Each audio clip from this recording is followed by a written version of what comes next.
I'm good, thank you. Yeah. Good morning, everybody.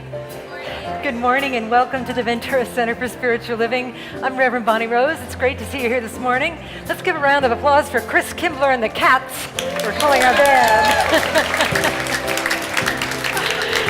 Our singer last week referred to them as the Cats, so that's what they are now. They're the Cats.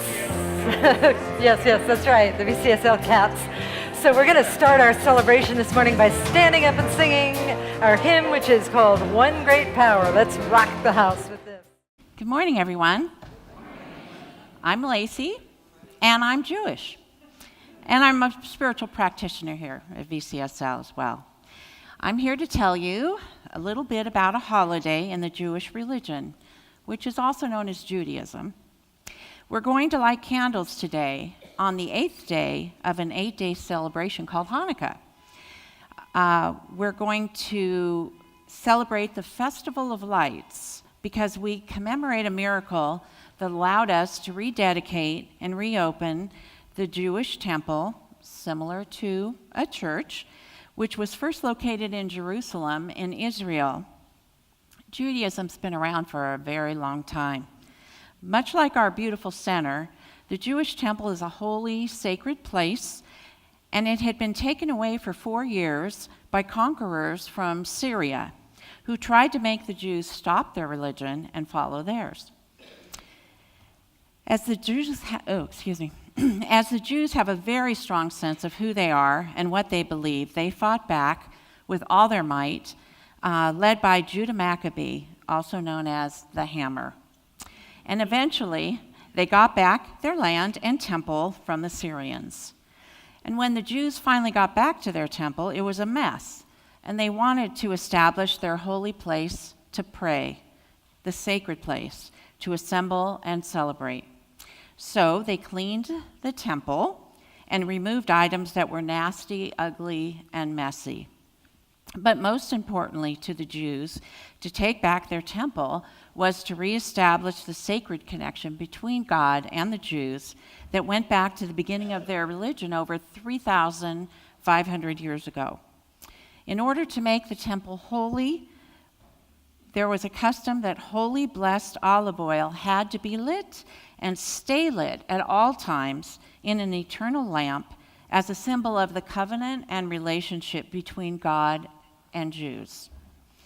As they were cleaning up the temple, they could only find one small, holy jar of oil made out of olive oil, used to light the lamp, and it was normally only a day's worth of light in the jar for the eternal lamp. And they were sure it was only going to last one day. However, the miracle is that this small jar of holy oil lasted not just for one day, but for 8 days. In that time frame, more holy oil was made, and as the light stayed lit for 8 days, there was enough oil to keep the eternal lamp lit from then on, and that is the miracle. So with that, I'm going to light the candles, and I'm going to say the blessing and the prayers in Hebrew and then in English.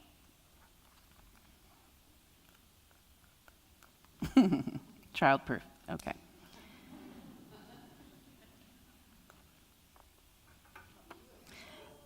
Oh dear, no, that's not okay.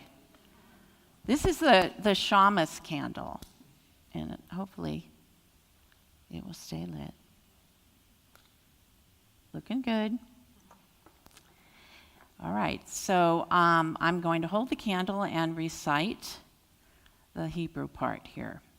Baruch atah Adonai, Eloheinu melech haolam, asher kiddushanu b'mitzvoso v'tzivanu lahadlik ner shel Hanukkah. Blessed are you, our Lord, our God, sovereign of the universe, who has sanctified us with his commandments and commanded us to light the lights of Hanukkah. Amen. And the Hanukkah miracle prayer is Baruch atah Adonai Eloheinu melech haolam, shiash nisim la'avotinu bayamim hamayim bazaman hazeh. Amen. Who performed the miracles? Blessed are you, our Lord our God, sovereign of the universe, who performed miracles for our ancestors in those days at this time. And we start with the first candle on the first night, so there's only one candle the first night. And then as we go on each day, we do 2 candles for the second, etc., with the shamus candle, and we say those prayers just like they have for 3,500 years at least. And on the last day, which is today, we light all 8. So beautiful.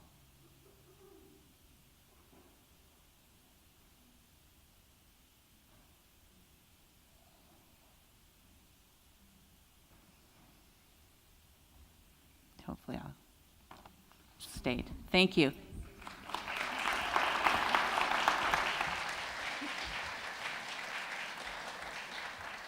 Let us sing together. You are the face of God. Let's take a moment to breathe and recenter and open our hearts even more as we listen to the words of our sacred reading. Wisdom from My Grandfather's Blessings by Rachel Rimmen. When I was a young child, my grandfather and I lit Hanukkah candles. I lit all 7 candles with my candle, and the room was filled with light. I sat back and looked at the menorah with all its candles burning. It was so beautiful that my heart ached and tears filled my eyes. "It's beautiful, Grandpa," I told him. "Ah, yes," said my grandfather, "but God's menorah is even more beautiful. God's menorah is made of people, not of candles." Puzzled, I looked to him. The story of Hanukkah says that God's light burns in the darkness even without oil, and it is so, said my grandfather. That is one of the miracles of the light, but there is more. There is a place in everyone that can carry the light. God has made us that way. When God says, "Let there be light," He is speaking to us personally. He is telling us what is possible, how we might choose to live. But one candle does not do much in the darkness. God has not only given us the chance to carry the light, He has made it possible for us to kindle and strengthen the light in one another, passing the light along. This is the way that God's light will shine forever in this world. Now, after many years, I have found that often we discover the place in us that carries the light only after things have become dark. Sometimes it is only in the dark that we know the value of this place.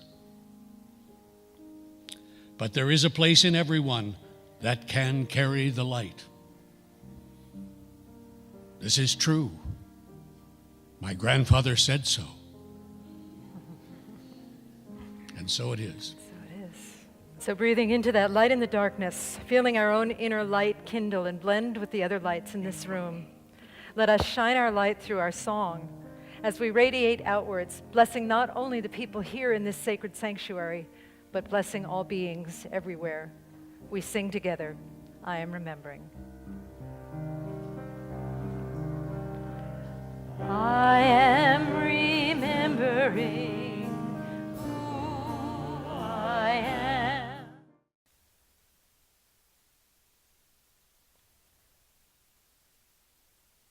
In that deep state of remembrance, remembering, sensing, feeling the inner light,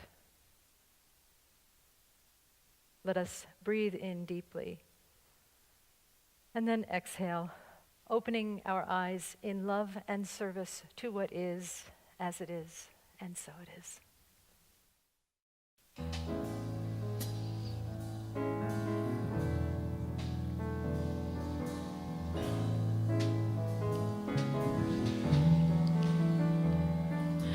Look for the silver lining. Whenever a cloud appears in the blue, remember somewhere the sun is shining, and saw the right thing to do is make it shine for you, a heart full of joy and gladness will always banish sadness and strife. So always look for the silver lining, and try to find the sunny side of life.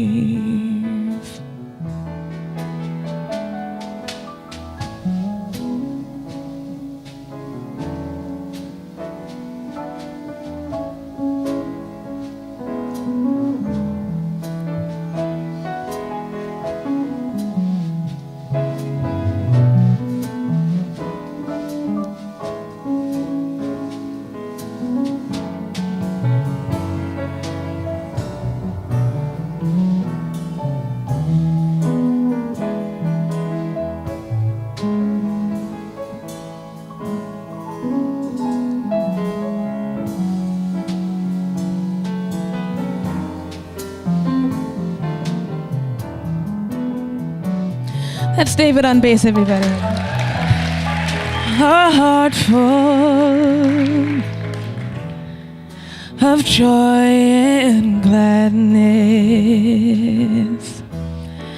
will always banish sadness and strife. So always look for the silver lining,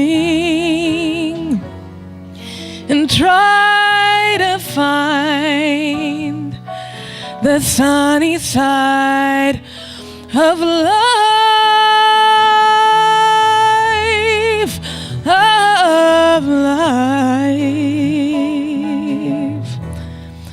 the sunny side of life.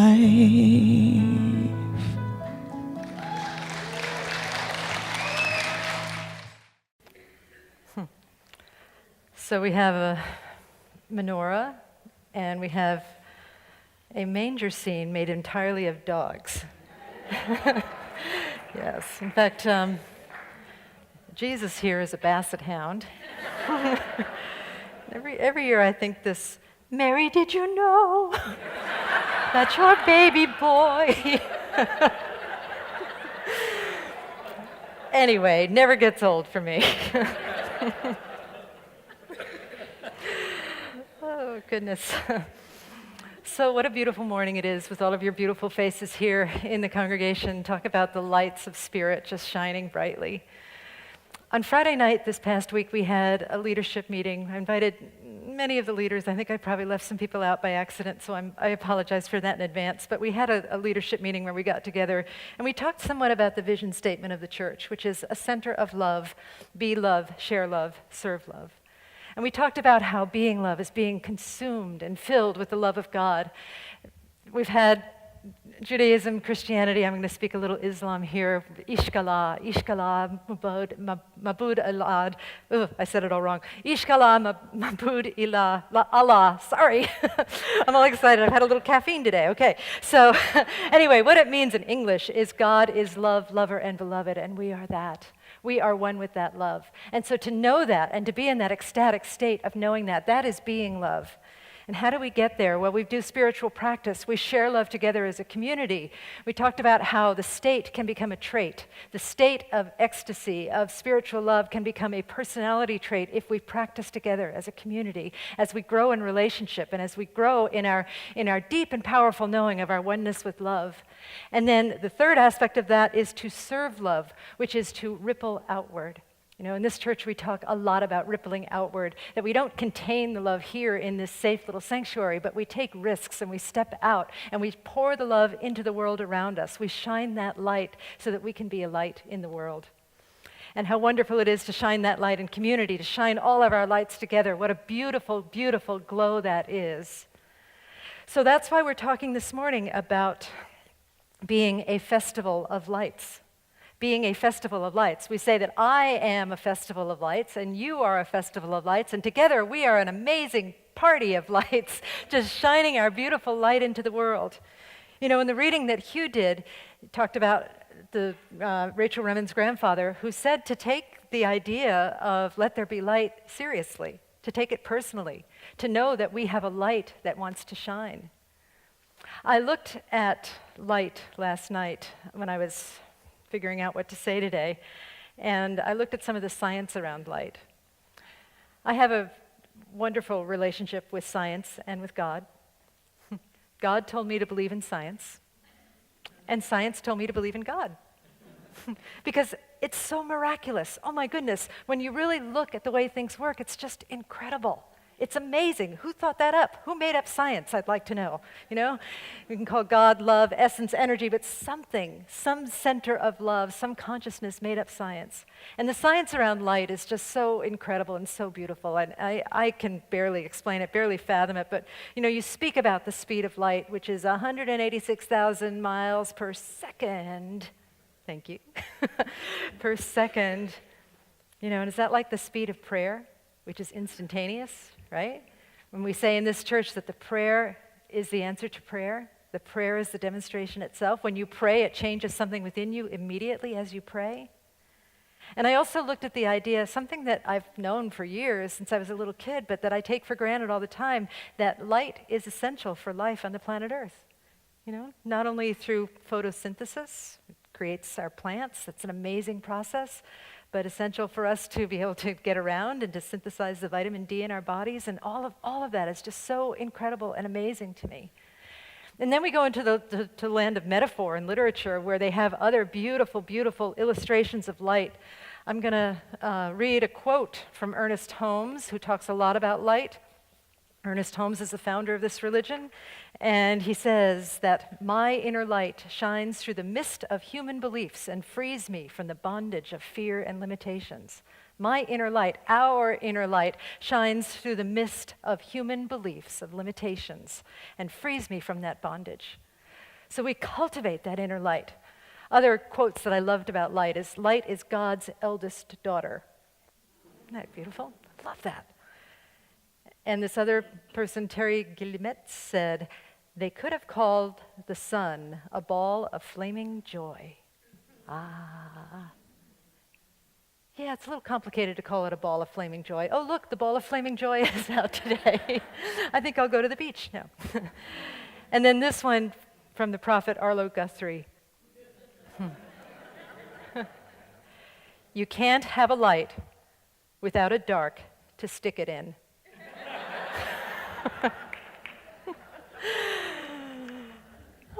Brother Arlo, what a great guy. So anyway, that's what today is about. It's about finding our inner light, sharing our inner light, savoring our inner light, and knowing that our light can make a difference in the world. That to me is the hardest thing about the spiritual path, is that we do all of this work, and we know that sometimes if we really keep with it, it makes a difference in our own personal lives. But then we look out at the world and we see trouble and we see problems and we see challenges and we see things that seem so difficult to overcome. And what would it be like if we could really believe and trust that what we do here makes a difference? That what we do not only changes ourselves, but has a positive impact on the world. I am so for that. I am so on fire about that. I am so happy to express that here and to know that truth about it. So that's where we are this morning, is doing all of that together this morning and understanding what we do. One of the most important things about light, I think, is to recognize that we have an obligation to cultivate our own inner light, to shine the light inward as well. It's kind of like how when they talk about on a plane, you know, when the oxygen mask comes down and you breathe it first and then you let your loved ones or your children breathe it. We have to cultivate our own inner light. And we have to look for ways that do that for us, that help us do that. You know, one of the ways that I do it is hiking. A while back, I wrote a blog post called The Sound of Wings, which was about hiking with my dog Saraswati, Hinduism in the service as well, Saraswati.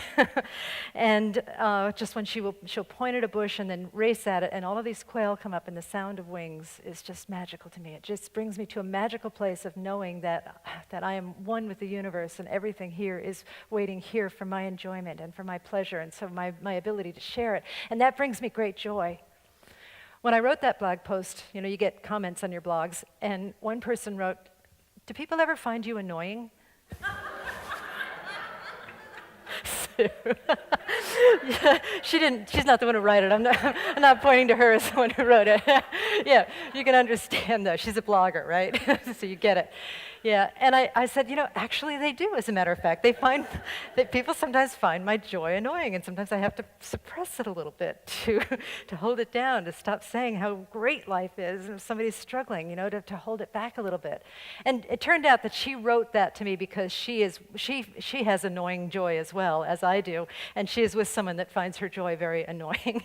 So it turned out to be a very nice conversation.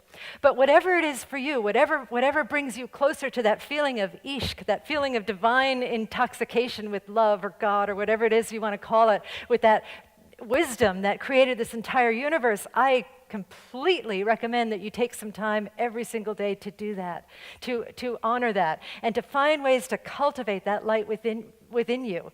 You know, for me it's joy, but for some people it's a sense of deep peace, or a sense of oneness, or a sense of great love, or a sense of great compassion. But whatever it is, let us take the time to do that, and to understand that as we take one step in that direction, something mystical and marvelous and wonderful begins to blossom in us, and then we start to see more and more and more opportunities to express that divine light, and to shine that divine light inward and then shine it outward. You know, one of the things that I read when I was reading quotes about light was that one way to brighten your own light is to shine light on the path of others. So we do that as well. We come together in community and we shine light on one another. And that's one of the things that I think we are doing well here, and we can do it even better. And I have a guest today who's going to tell us how to shine our light. It's Meenal who's going to come up and talk to us a little bit about shining our light. Let's give a hand for Meenal. Yes. There you go. Thank you. So I'm sitting here just marveling at the fact that today's reading was from my grandfather's blessings, because this particular method of shining your light was inspired by that book the first time I read it. And it was years ago, and I was teaching, and I had created my own course, and it was about body-focused meditations, and it's about how your body actually tells you the truth of what you're going on when your mind can actually tell you a whole bunch of other stories. And one of my students had come up to me, and she was trying to tell me, like, how grateful she was at what I was teaching. And I remember having this experience of like, wah, wah, wah, wah, wah, wah. Like, she was telling me all of this, but I couldn't actually take it in. There was something in me that was blocking me from actually receiving this gift that she was offering to me. And about the same time, I was reading my grandfather's blessings, and she talks about one of her patients telling her that at all times, we're surrounded by blessings that are just wanting a place to land. And it's as if they're these tiny little airplanes, and unless my runway lights are on, they have no place to land. And I realized my runway lights were off. And so I asked myself, okay, there's something in me that's saying no to this, so what can I do differently? How can I kind of turn my runway lights on to receive these blessings? And what I realized was like, oh, if I could ask her to tell me the impact that this was having in her life, that was something that I could take pleasure in. I couldn't take pleasure in, being a great teacher or whatever, all of those other words, but I could take pleasure and gratitude and gratefulness in that. And so I went back to her and I actually apologized and I asked her, could you tell me again and tell it to me in this way? And so it came up again on Friday night, this idea of like, how do we support each other with attention and astonishment and telling each other about it? And I offered this practice, which is that there's so many amazing things that are going on here. So many things, little things that each of us will notice that someone else is doing, like the special way that someone greeted someone, greeted a newcomer when they came in. Or like for me, like I was just sitting here marveling at how Chris's hand isn't cramped from 4 hours of supporting the choir yesterday in practice. But that the way that I would show that appreciation would be saying something like, Chris, like, just how you showed up with just that full support and so much patience. Like, as a newcomer to the choir, it's like, I really felt like you were there saying, come on, we can do this, I'm here for you. And it just really gave me this sense of support, like, we're gonna make this happen. 2 short weeks, we're going to make this happen. And so that when we can share with each other the impact that their special light, their special gift, like what it has on me, then we get to celebrate each other. We get to, I forget exactly how you had just said it, but like encourage everyone to shine their lights a little bit brighter. Beautiful. Thank you. Thank you. Thank you. That's beautiful. Yeah. So you get it, right? You get it? Thank you so much. That was so wonderful. You get it, that part of our task here in building community, whether you're building community with us or you're just passing through and you're building community someplace else in your family or in your workplace or what have you, is to say, that really made an impact on me, what you did, in a positive way. And to take that in and to really celebrate that person's unique light. Hugh in the meeting, can I tell about what you said in the meeting? Okay, sure.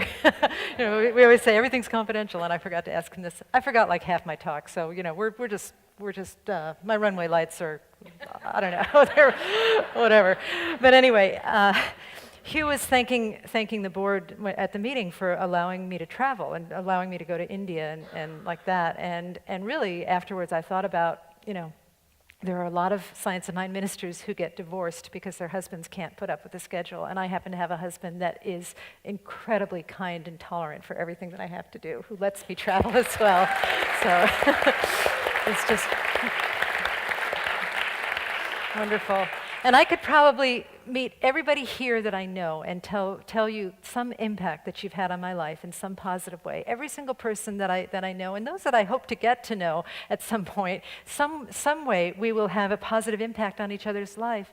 And what if we were just to, instead of not speaking about it, what if we were just to speak about it, right? Meenal quoted the Mary Oliver quote that I often do: pay attention, be astonished, and tell about it. Good job, y'all. Right, so what if we paid attention, which we sometimes don't do, right? What if we allowed it to astonish us, and what if we actually verbally or in writing told the other person how they astonished us that day? You willing to try that? You willing to try that? Could you do it today? Starting now, well, not right now, but starting in the social afterwards, or even when you go home, do it with your families and with your workplaces and all of that. Pay attention, be astonished, and tell that person, wow, I've got so much to say to you, I don't even know where to start. When we had that big hug and your love of the church, and we hugged and kind of did a little slow dance last week in my office, that was just incredible. I felt your love so strongly, and that really makes a difference to me. Thank you. Thank you.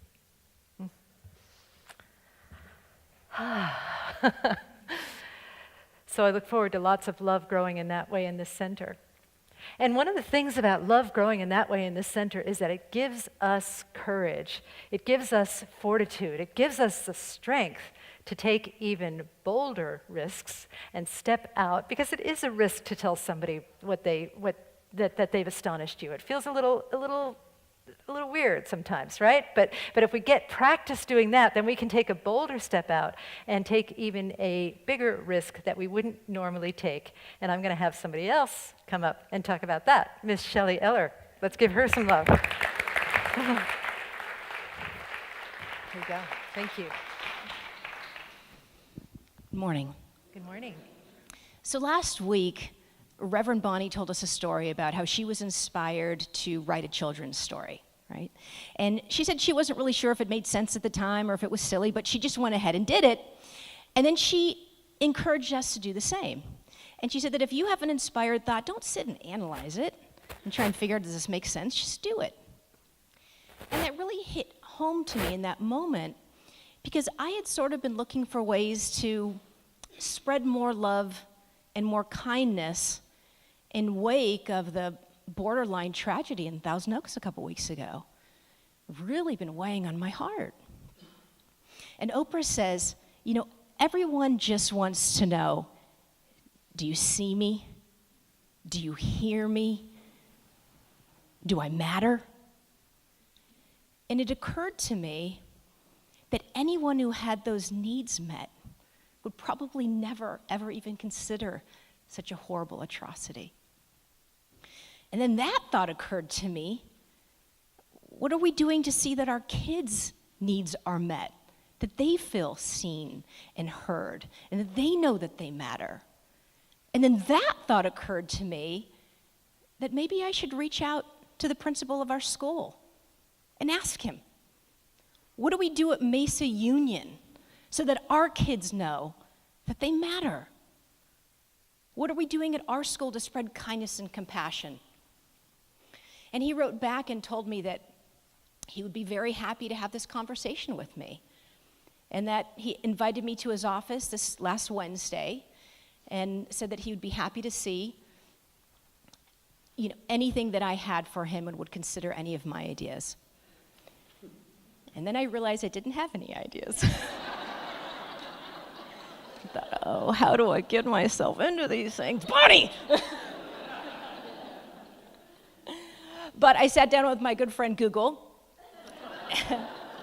and then went to work and started looking at websites like ServiceSpace and started writing down notes.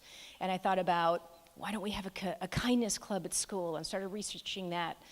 And I have a good friend who's a school counselor in Oxnard, and I reached out to her and I said, what do you do at your school for kindness? And she told me about this thing called the Great Kindness Challenge. And I'd never heard of it before, so I did a little bit of research there.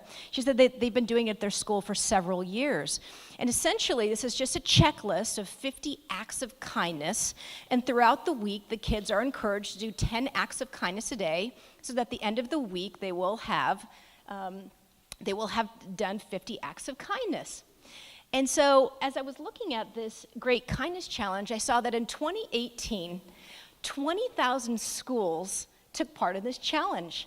In over 100 countries around the world, there were 10 million students that took part in this challenge last year, spreading a whopping 500 million acts of kindness.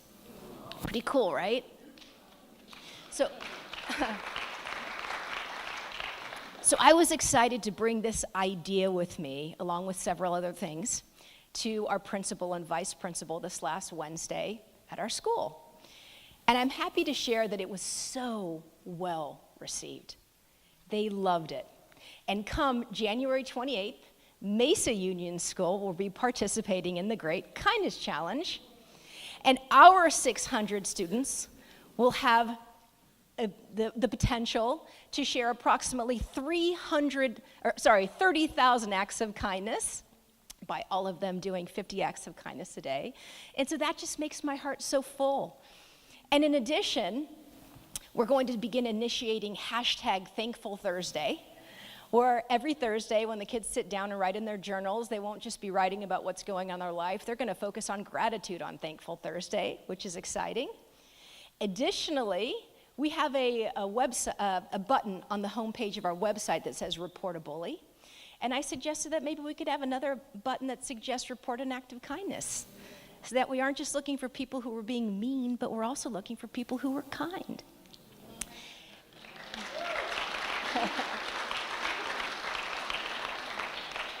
And lastly, after the great kindness activity in January, we're going to start a kindness club at our school, where every month I'm going to get together with a group of kids at our schools to do something as simple as making positive bookmarks with really kind messages and sticking them in the library books to surprise kids at school and encouraging them to share that message and pass it on. So it's pretty amazing, you know, how one little thing, it ripples and ripples. And I just want to share how blessed I feel to be here in this community where at VCSL we so freely are always looking for ways to be love and share love and serve love. Thank you. It's beautiful. Thank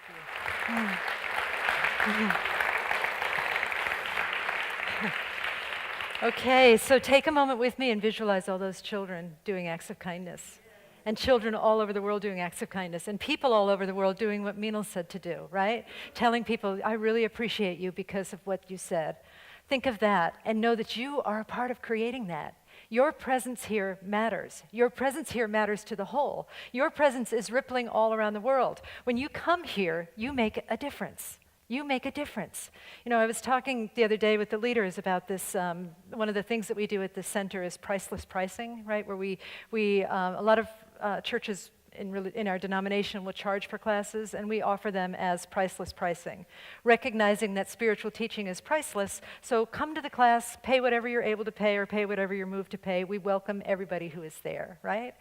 And when I was in India last year, I was talking about that concept with some of the movers and shakers in the humanitarian group that I was with, and now I know that priceless pricing, this concept that we developed here, that I probably ripped off from somebody else, but we developed the name here as a group, as from a call from the congregation, that it's in the Philippines, it's in Portugal, it's in Israel, and I just found out that it has moved to a very foreign land, the land of Texas,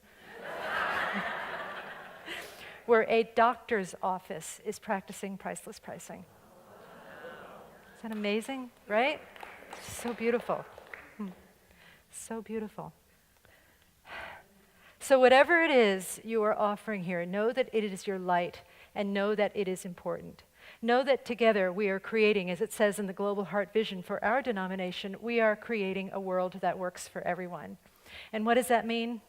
I think it means a world where there is one race, the human race, where there is one skin color, that is melanin. How much melanin do you have in your skin tone? Where there is one religion, that is kindness. Where there is one sexual orientation, which is who do I love and how do I love with great respect and kindness. That there is great oneness everywhere where we bless all beings. If you want to be a part of that, then continue to come back and to do this spiritual work, because we are moving mountains here. We are creating miracles, and we need each other to do it together. So said God. And so it is. Let's pray. Thank you.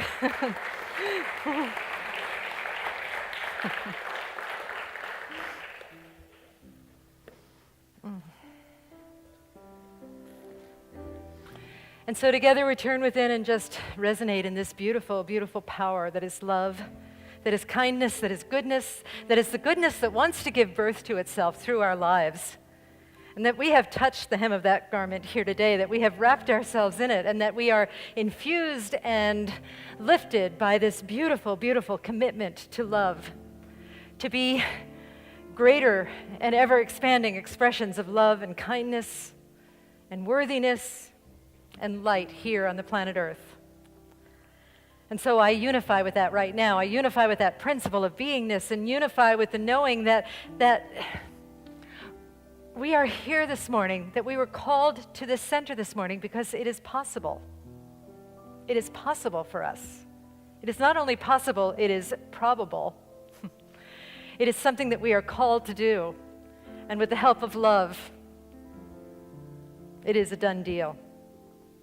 And so we move into that centered awareness of love and feel it rise up within us and allow it to move us to the next right thing to do, to the next kind thing to do, to the next action of awareness and astonishment and telling about it that we are called to do.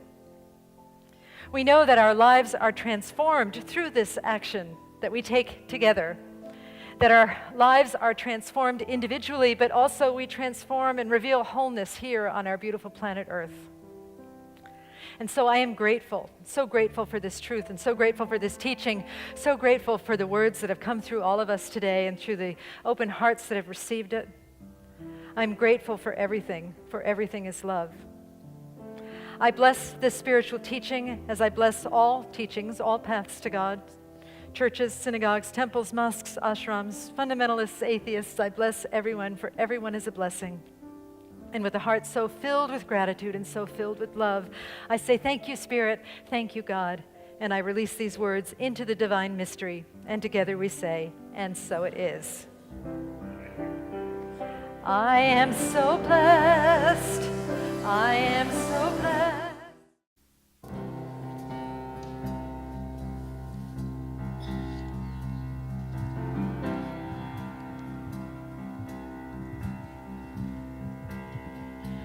Guess I had to go and have myself a lousy day.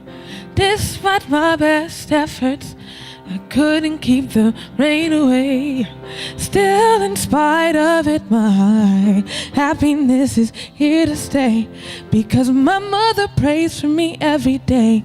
Don't let them take your joy away. Show them love.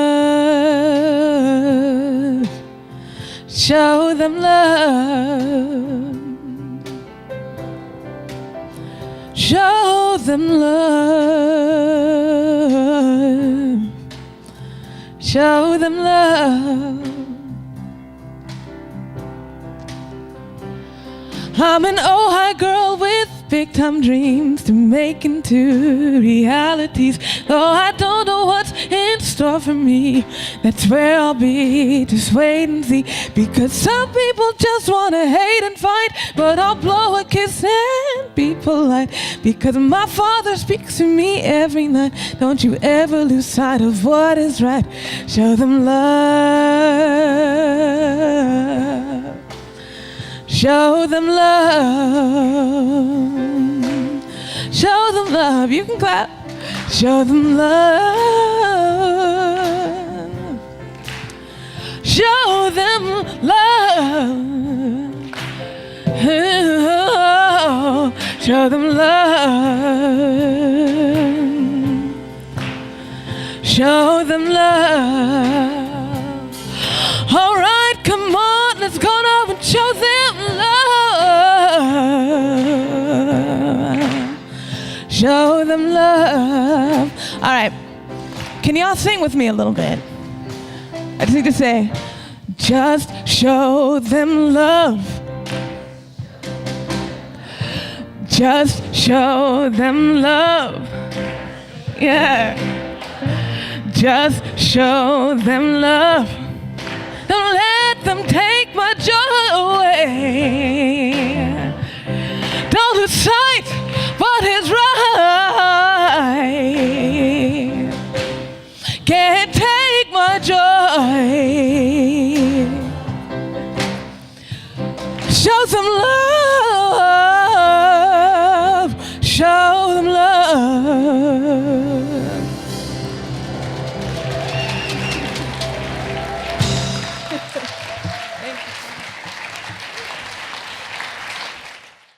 Please repeat after me. I am a center of love. We are love. We share love. We serve love.